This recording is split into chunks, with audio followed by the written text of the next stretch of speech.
ಎಲ್ರಿಗೂ ನಮಸ್ಕಾರ. ಎಲ್ಲರೂ ಹೇಗಿದ್ದೀರಾ? ಎಲ್ಲರೂ ರಾಯರ ಕೃಪೆಯಿಂದ ಚೆನ್ನಾಗಿದ್ದೀರಾ ಅಂತ ನಾನು ಭಾವಿಸ್ತೀನಿ. ರಾಯರು ನಿಮ್ಮೆಲ್ರಿಗೂ ಸುಖ, ಶಾಂತಿ, ನೆಮ್ಮದಿ, ಆಯುಸ್ಸು, ಆರೋಗ್ಯ, ಭಾಗ್ಯ ಕೊಟ್ಟು ಕಾಪಾಡಲಿ ಅಂತ ನಾನು ಕೇಳ್ಕೊತೀನಿ. ನಿನ್ನೆ ಪೂಜೆ ಮಾಡಿದ್ದಂಥ ವೀಡಿಯೋ ಇದು. ನಿನ್ನೆ ಗುರುವಾರ ಪೂಜೆ ಮಾಡಿದ್ನಲ್ಲ, ಅದು ವೀಡಿಯೋ. ನಿನ್ನೆ ವೀಡಿಯೋ ಹಾಕೋಕ್ಕಾಗಿರಲಿಲ್ಲ, ಹಂಗಾಗಿ ಇವತ್ತು ಹಾಕ್ತಾಯಿದ್ದೀನಿ. ಎಲ್ರಿಗೂ ಹೊಸ ವರ್ಷದ ಶುಭಾಶಯಗಳು. ಹೊಸ ವರ್ಷ ಮುಗಿದೋಯ್ತು, ಅಲ್ಲೇ 2ನೇ ತಾರೀಕು. ನಾನು ನಿನ್ನೆ ವೀಡಿಯೋ ಹಾಕೋಕ್ಕಾಗಿರ್ಲಿಲ್ವಲ್ಲ, ಯಾರಿಗೂ ಅಷ್ಟೇ ವಿಶಸ್ ಹೇಳಿರಲಿಲ್ಲ. ಲೇಟಾಗಿ ನಿಮ್ಮೆಲ್ರಿಗೂ ಅಷ್ಟೇ ವಿಶ್ ಮಾಡ್ತಾಯಿದ್ದೀನಿ. ಹೊಸ ವರ್ಷ ನಿಮಗೆ ಹರುಷ ತರಲಿ, ನಿಮ್ಮ ಬಾಳಲ್ಲಿ ಸಿಹಿನೇ ಇರಲಿ ಅಂತ ನಾನು ಕೇಳ್ಕೊತೀನಿ. ಎಲ್ರಿಗೂ ಅಷ್ಟೇ ಹೊಸ ವರ್ಷದ ಆರ್ಥಿಕ ಶುಭಾಶಯಗಳನ್ನ.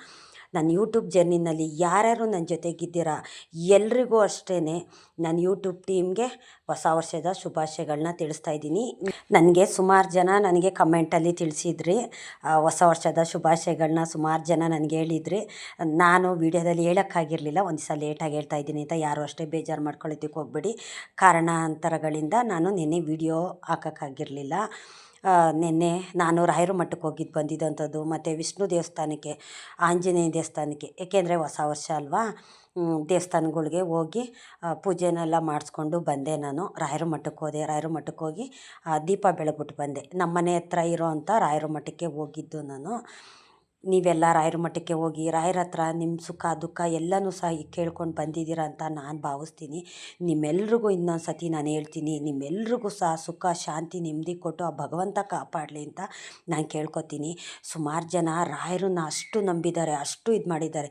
ಏಕೆ ಅಂತಂದರೆ ಈ ಹೊಸ ವರ್ಷದಲ್ಲಿ ನನಗೆ 2 ರಾಯರು ಪವಾಡ ಮಾಡಿದ್ದಂಥದ್ದು. ನನಗೆ ಅನುಗ್ರಹ ಮಾಡಿದರು. ಹೊಸ ವರ್ಷದ ದಿವಸನೇ ನನಗೆ ಅನುಗ್ರಹ ಮಾಡಿದರು. ನನಗೆ ತುಂಬ ಖುಷಿ ಆಗ್ತಿದೆ.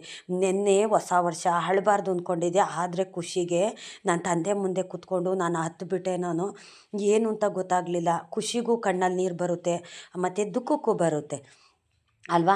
ನಾನು ಖುಷಿಗೆ ನಿನ್ನೆ ನಾನು ನನ್ನ ತಂದೆ ಮುಂದೆ ಕೂತ್ಕೊಂಡು, ನಾನೊಂದು ಕೆಲಸ ಕಾರ್ಯ ಅಂತ ಮಾಡ್ತಾಯಿದ್ದೀನಿ, ಅದರಲ್ಲಿ ನೀನು ನನ್ನ ಜೊತೇಲಿದ್ದೀಯಾ ತಂದೆ, ನನಗೆ ಯಶಸ್ಸು ಅನ್ನೋದು ಕೊಡ್ತಾ ಇದೆಯಾ, ನಾನು ಅಷ್ಟು ಕೇಳಿದ್ರು ನೀವು ಅಷ್ಟು ಕೊಟ್ಟಿಲ್ಲ ಅಂದರು, ನನಗಿಷ್ಟ ಆದರೂ ನೀವು ಕೊಡ್ತಾ ಇದ್ದೀರಾ ಅಂತ ನನ್ನ ತಂದೆಗೆ ನಾನು ಒಂದು ಕೃತಜ್ಞತೆ ಹೇಳಿದೆ. ನನ್ನ ತಂದೆಗೆ ಒಂದು ಮಠಕ್ಕೆ ಹೋಗಿ ಸೇವೆನ ಅನ್ನೋದನ್ನ ನಾನು ಮಾಡ್ಕೊಂಡು ಬಂದೆ.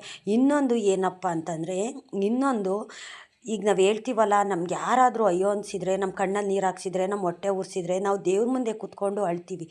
ಈಗ ಯಾರಾದರೂ ನಾವೊಂದು ದೇವ್ರನ್ನ ಆರಾಧಿಸ್ತಾ ಇದ್ದೀವಿ, ತುಂಬ ನಂಬಿದ್ದೀವಿ ಅಂತಂದರೆ, ನಮ್ಗೆ ಯಾರಾದರೂ ತೊಂದರೆ ಕೊಟ್ಟರೆ ನಮ್ಮ ಅಪ್ಪನ ಮುಂದೆ ಕೂತ್ಕೊಂಡು ನಾವು ಬೇಜಾರು ಮಾಡ್ಕೋತೀವಲ್ಲ, ಯಾಕಪ್ಪ ಇಷ್ಟು ನೋವು ಕೊಡ್ತಾ ಇದೆಯಾ, ನಾನು ಯಾರಿಗೂ ಕೆಟ್ಟದ್ದು ಮಾಡಿಲ್ಲ, ಆದರೆ ನನಗೇಂತಕ್ಕೆ ಬೇರೆಯವರಿಂದ ಕೆಟ್ಟದ್ದು ಬಯಸ್ತಾ ಇದೆಯಾ ಅಂತ ನಾವು ಏನಾದರೂ ದೇವ್ರ ಮುಂದೆ ಕೂತ್ಕೊಂಡು ಒಂದು ಬೇಡಿಕೆ ಇಡ್ತೀವಲ್ಲ, ಅದಕ್ಕೆ ಫಲ ಅನ್ನೋದು ಕೊಡ್ತಾರೆ. ಯಾರು ನಮ್ಮ ಅಯ್ಯೋ ಅನ್ಸಿರ್ತಾರೋ, ಯಾರು ನಮ್ಮ ಕಣ್ಣಲ್ಲಿ ನೀರು ಹಾಕ್ಸಿರ್ತಾರೋ, ನಾವು ದಿನ ಬೆಳಗ್ಗೆಯಿಂದ ಸಂಜೆ ತನಕ ಯಾರು ನಮ್ಮ ಹೊಟ್ಟೆ ಉರಿಸಿರ್ತಾರೋ ಅಂಥವ್ರಿಗೆ ಶಿಕ್ಷೆ ಅನ್ನೋದು ಕೊಟ್ಟೇ ಕೊಡ್ತಾರೆ. ಅದೊಂದು ಪವಾಡ ನನಗೆ ನಿನ್ನೆ 1ನೇ ತಾರೀಕು ಮಾಡಿದ್ದಂಥದ್ದು. ಯಾರು ನನಗೆ ತುಂಬ ಅಯ್ಯೋ ಅನಿಸಿದ್ರೋ, ತುಂಬ ಕಣ್ಣಲ್ಲಿ ನೀರು ಹಾಕ್ಸಿದ್ರೋ ಅಂಥವ್ರಿಗೆ ನನ್ನ ಕಣ್ಣೆದುರುಗಡೆನೇ ರಾಯರು ಅವ್ರಿಗೆ ಉತ್ತರ ಕೊಟ್ಟಿದ್ದಂಥದ್ದು.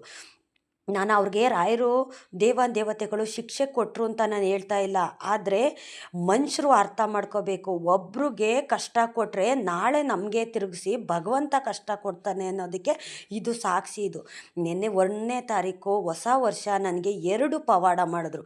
ನನ್ನ ಜೀವನಕ್ಕೆ ಒಂದು ಒಳ್ಳೇದು ಮಾಡಿದ್ರು ನನ್ನ ತಂದೆ, ಮತ್ತು ನನಗೆ ಯಾರು ಕೆಟ್ಟದ್ದು ಮಾಡಿದ್ರು, ತುಂಬ ಅಂದರೆ ತುಂಬ ನನಗೆ ಕಷ್ಟ ಕೊಟ್ಟಿದ್ರು. ಅವರು ಹೆಜ್ಜೆಗೂ ನನಗೆ ಕಷ್ಟ ಕೊಡ್ತಿದ್ರು. ಅಂಥವ್ರಿಗೆ ನನ್ನ ಎದುರುಗಡೆನೆ ನನಗೆ ಯಾವ ರೀತಿ ನೋವು ಕೊಟ್ಟಿದ್ರೋ, ಯಾವ ರೀತಿ ಅವಮಾನ ಮಾಡಿದ್ರೋ, ಅವ್ರಿಗೆ ಅದಕ್ಕೆ ದುಪ್ಪಟ್ಟಷ್ಟು ಅವಮಾನ ನಿನ್ನೆ ಆಯಿತು.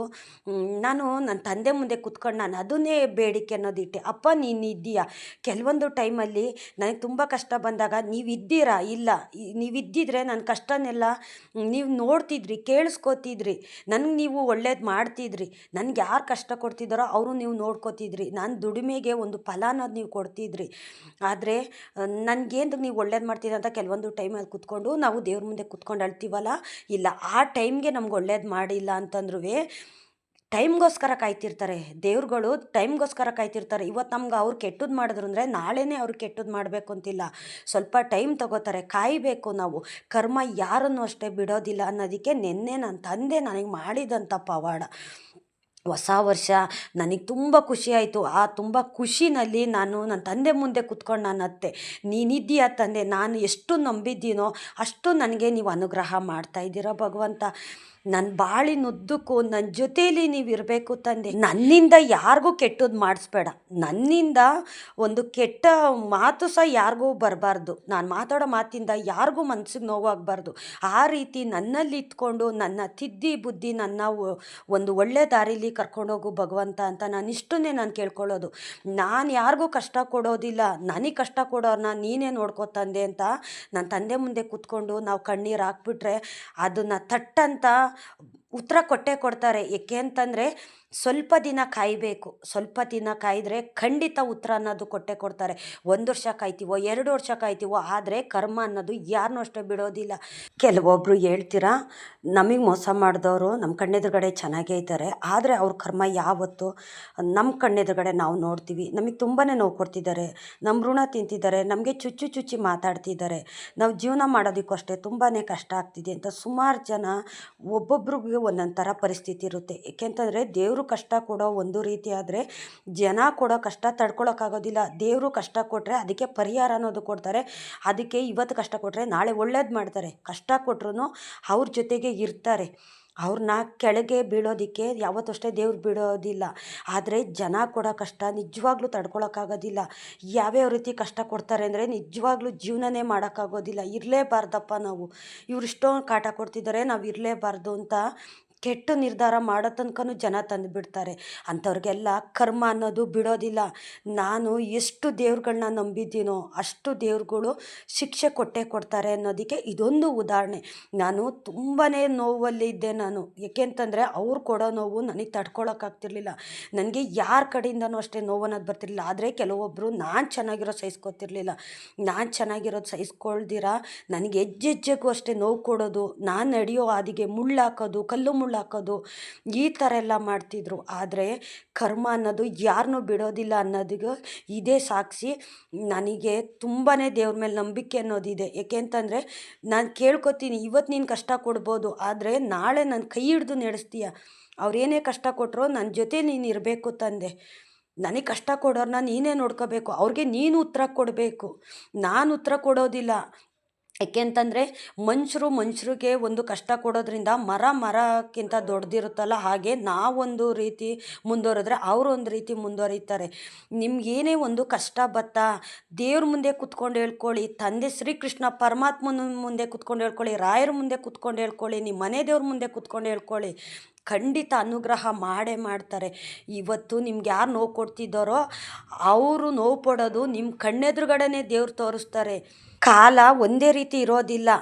ಬೆಳಕಾದ ಮೇಲೆ ಕತ್ಲಾಗಬೇಕು. ಅದೇ ರೀತಿ ದೋಸೆ ತಿರುವಾಗ್ದಂಗೆ ಈ ಜೀವನ. ಇವತ್ತು ನಾವು ಮಾಡಿದ ಕರ್ಮನ ನಾಳೆ ಅನುಭವಿಸ್ಲೇಬೇಕು. ಆದರೆ ಜನಕ್ಕೆ ಎದುರಲಿಲ್ಲ ಅಂದ್ರೂ ಪರವಾಗಿಲ್ಲ, ದೇವ್ರಿಗಾದರೂ ಎದುರಿ ಜೀವನ ಮಾಡಬೇಕು ಅನ್ನೋದಷ್ಟೇ ನಾನು ಕೇಳ್ಕೊಳ್ಳೋದು.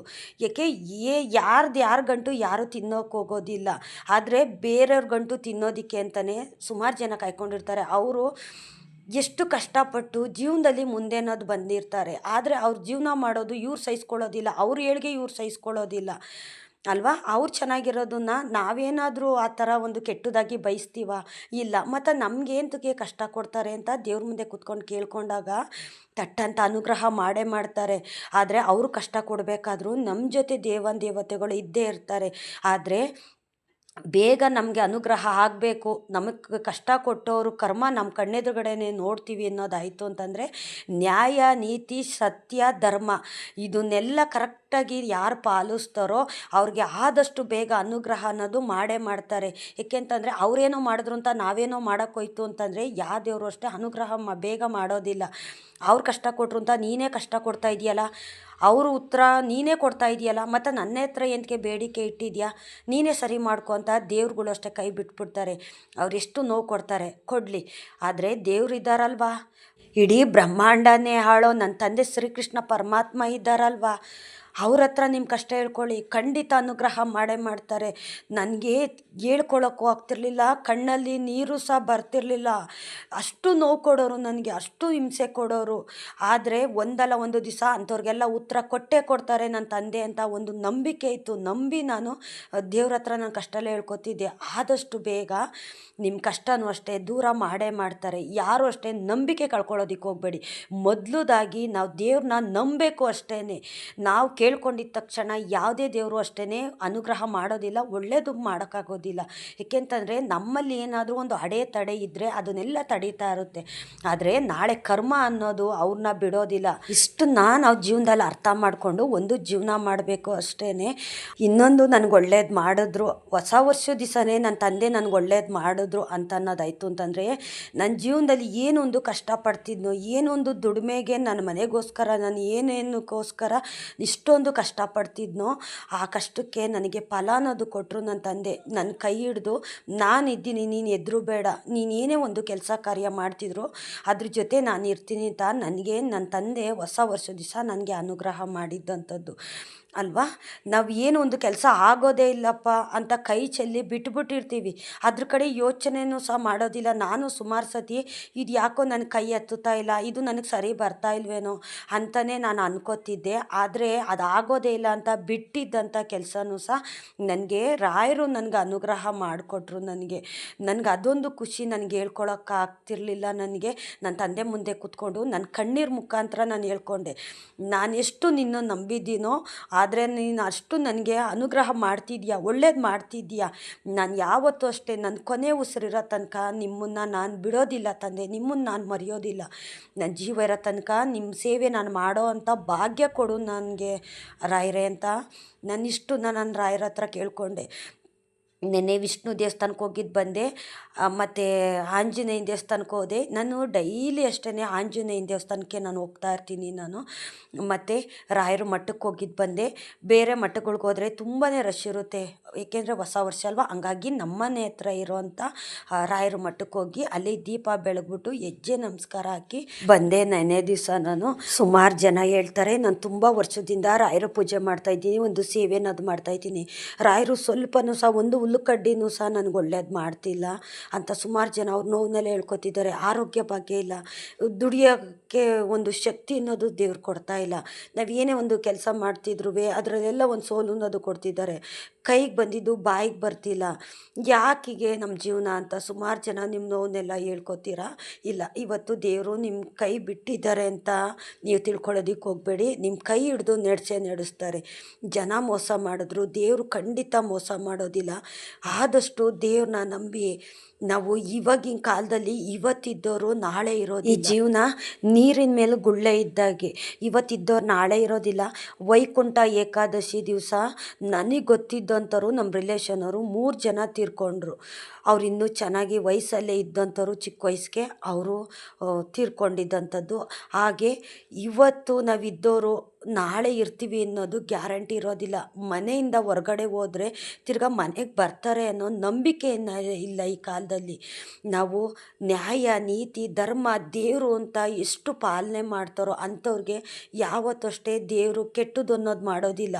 ಯಾವ ಮನುಷ್ಯ ಪಾಪ ಕರ್ಮ ಅನ್ನೋದು ಮಾಡ್ತಾನೋ, ಬೇರೆಯವ್ರದ್ದು ಯಾರು ಕಿತ್ಕೊಂಡು ತಿಂತಾನೋ, ದೇವ್ರು ಮಾಡೋರನ್ನ ಯಾರು ಒಂಥರ ಕೇವಲವಾಗಿ ಕೀಳಾಗಿ ನೋಡ್ತಾರೋ ಭಾವನೆಯಿಂದ, ಅಂಥವ್ರಿಗೆ ಯಾವತ್ತೂ ಅಷ್ಟೇ ಒಳ್ಳೇದಂತೂ ಮಾಡೋದಿಲ್ಲ. ನಾನು ಸುಮಾರು ಜನನ ನೋಡ್ತೀನಿ ನಾವು ಜೀವನದಲ್ಲಿ ಅಲ್ವಾ. ಒಬ್ಬರು ಏನಾದ್ರು ಒಂದು ದೇವ್ರ ಪೂಜೆ ಮಾಡ್ತಾರೆ, ದೇವಸ್ಥಾನಕ್ಕೆ ಹೋಗ್ತಾರೆ ಅಂದರೆ ಏನೋ ಒಂಥರ ಬೇಕಾಬಿಟ್ಟಿ ಮಾಡೋ ಅಂಥದ್ದು. ಇವತ್ತು ಯಾರಿಗಾದ್ರೂ ಕಷ್ಟ ಬಂತು ಅಂತಂದರೆ ಅವ್ರ ಕಷ್ಟ ನೋಡಿ ನಗೋ ಅಂಥದ್ದು. ನಿನಗೆ ದೇವ್ರು ಸರಿಯಾಗಿ ಕಷ್ಟ ಕೊಟ್ಟಿದ್ದಾರೆ, ನಿನಗೆ ಆಗಬೇಕಾದ್ದೆ ಅಂತ ಯಾರು ಒಂಥರ ಕಷ್ಟದಲ್ಲಿರೋರು ನೋವು ಕೊಡ್ತಾರೋ ಅವರು ಮುಂದೆನೇ ನೊಂದಿರ್ತಾರೆ. ಆ ನೊಂದಂಥ ಮನಸ್ಸಿಗೆ ಇನ್ನಷ್ಟು ನೋವು ಕೊಡೋದು ಅದು ಸರಿ ಬರೋದಿಲ್ಲ. ಏಕೆಂತಂದರೆ ಕಷ್ಟದಲ್ಲಿರೋರಿಗೆ, ನೋವಲ್ಲಿರೋರಿಗೆ ಸ್ವಲ್ಪ ಸಮಾಧಾನದ ಮಾತು ಹೇಳಿ ಒಳ್ಳೇದು ಮಾತಾಡಿದ್ರೆ ಅವ್ರ ಮನಸ್ಸಿಗೂ ನೆಮ್ಮದಿ ಅನ್ನೋದು ಸಿಕ್ಕುತ್ತೆ. ಅವ್ರಿಗೂ ಸಹ ಏನೋ ಒಂದು ನನಗೆ ಯಾರೋ ಇದ್ದಾರಪ್ಪ, ನನ್ನ ಬಲಕ್ಕೆ ಯಾರೋ ಇದ್ದಾರೆ, ಯಾರೋ ಒಬ್ಬರು ಮೋಸ ಮಾಡಿದ್ರು ಅಂತಂದರೆ ಯಾರೋ ಒಬ್ಬರು ನನಗೆ ಸಮಾಧಾನ ಹೇಳೋರು ಇದ್ದಾರಲ್ಲ ಅಂತ ಅವ್ರ ಮನಸ್ಸಿಗೂ ಸಮಾಧಾನ ಆಗುತ್ತೆ. ಆದರೆ ಉರಿಯೋ ಬೆಂಕಿಗೆ ಉಪ್ಪು ಇದ್ದಾಗೆ ನೊಂದಂಥ ಮನಸ್ಸಿಗೆ ಇನ್ನಷ್ಟು ನೋವು ಕೊಡೋದು ಸರಿ ಬರೋದಿಲ್ಲ. ಏಕೆಂತಂದರೆ ಅಂಥವ್ರು ಹೀಗೆ ಇರ್ತಾರೆ ಅಂತಲೂ ಹೇಳೋಕ್ಕಾಗೋದಿಲ್ಲ. ಆದರೆ ಭಗವಂತ ಕೊಡೋ ಚಾಟಿ ಏಟು ಆ ರೀತಿ ಇರುತ್ತೆ. ತಡ್ಕೊಳಕ್ಕಾಗೋದಿಲ್ಲ. ಒಬ್ಬರು ನೋವಲ್ಲಿದ್ದಾಗ ಯಾರು ಅಷ್ಟೇ ಕೀಳಾಗಿ ನೋಡೋದಕ್ಕೆ ಹೋಗಬೇಡಿ, ಕೇವಲವಾಗಿ ಮಾತಾಡೋದಕ್ಕೆ ಹೋಗಬೇಡಿ. ಒಬ್ಬರು ದೇವ್ರ ಪೂಜೆ ಮಾಡ್ತಿದ್ದಾರೆ, ದೇವ್ರನ್ನ ಅಷ್ಟು ನಂಬಿದ್ದಾರೆ ಅಂತಂದರೆ ಅವರು ಸುಮ್ಮನೆ ನಂಬೋದಿಲ್ಲ. ಅವ್ರ ಮನೆ ಪರಿಸ್ಥಿತಿ, ಅವ್ರ ಕಷ್ಟ ಇರೋದಕ್ಕೆ ತಾನೇ ದೇವ್ರುಗಳ್ನ ನಂಬೋದು. ಅವ್ರಿಗೆ ಬಂದಿದ್ದಂಥ ಕಷ್ಟ ನಿಮ್ಗಳಿಗೆ ಬಂದರೆ ನೀವು ಅದೇ ಥರ ತಾನೇ ದೇವ್ರ ಮೊರೆ ಹೋಗೋದು, ದೇವ್ರ ಹತ್ರ ಒಂದು ಪ್ರಾರ್ಥನೆ ಮಾಡಿಕೊಂಡು ನಮ್ಗೆ ಒಳ್ಳೇದು ಮಾಡುತ್ತಂದೆ ಅಂತ ದೇವ್ರ ಮುಂದೆ ಹೋಗಿ ನೀವು ಕೇಳೋದಿಲ್ವಾ? ಅದೇ ಥರನೇ ಅವ್ರ ಕಷ್ಟ ಬಂದಿರೋದ್ರಿಂದ ಅವ್ರು ದೇವ್ರ ಹತ್ರ ಹೋಗಿ ಅವ್ರ ಕಷ್ಟ ಹೇಳ್ಕೊತಾರೆ. ಅದನ್ನು ನೀವು ಕೇವಲವಾಗಿ ಅಷ್ಟೇ ಯಾರು ಮಾತಾಡೋದಕ್ಕೆ ಹೋಗಬೇಡಿ. ಅದು ರಾಯರ ಬಗ್ಗೆ ಅಂತೂ ಖಂಡಿತ ಯಾರು ಮಾತಾಡಬೇಡಿ ಅಂತ ನಾನು ಕೈ ಮುಗಿದು ಬೇಡ್ಕೊತೀನಿ. ನನ್ನ ಮಾತಿನಿಂದ ಯಾರಿಗಾದ್ರೂ ಬೇಜಾರಾಗಿದ್ದರೆ ದಯವಿಟ್ಟು ಕ್ಷಮಿಸಿ. ಇಷ್ಟೊತ್ತು ನನ್ನ ವಿಡಿಯೋ ನೋಡಿದ್ದಕ್ಕಾಗಿ ತುಂಬ ಹೃದಯದ ಧನ್ಯವಾದಗಳು. ರಾಯರು ನಿಮ್ಮೆಲ್ರಿಗೂ ಸುಖ, ಶಾಂತಿ, ನೆಮ್ಮದಿ, ಆಯುಸ್ಸು, ಆರೋಗ್ಯ ಭಾಗ್ಯ ಕೊಟ್ಟು ಕಾಪಾಡಲಿ ಅಂತ ನಾನು ಕೇಳ್ಕೊತೀನಿ.